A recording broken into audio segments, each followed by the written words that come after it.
Magandang umaga, ngayon po ay araw ng Lunes, March 25, 2024. Narito po muli ang update sa lagay ng panahon.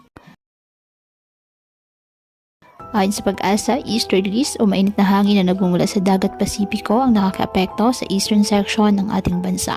Samantala, isang low pressure area ang nasa labas ng ating Philippine Area of Responsibility at ang trough o extension nito ay nakakaapekto sa eastern Mindanao.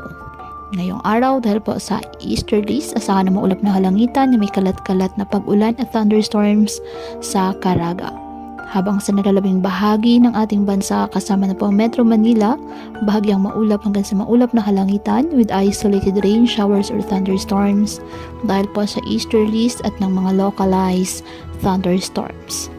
Kaya patuloy pa rin po natin na pinag-iingat ang ating mga kababayan sa banta pa rin po ng mga pagbaha o pagguho ng lupa, lalo na kapag may malalakas na mga pag-ulan na pwedeng dulot ng mga thunderstorms. At ugaliin po na magdala palagi ng payong o kahit anumang pananggas sa ulan o di kayo naman po ay sa init ng araw kapag lalabas ng ating mga tahanan. At yan po muna ang update sa lagay ng panahon ngayong araw. Muli patuloy po tayo na mag-ingat at palaging tandaan, God loves you. Stay safe and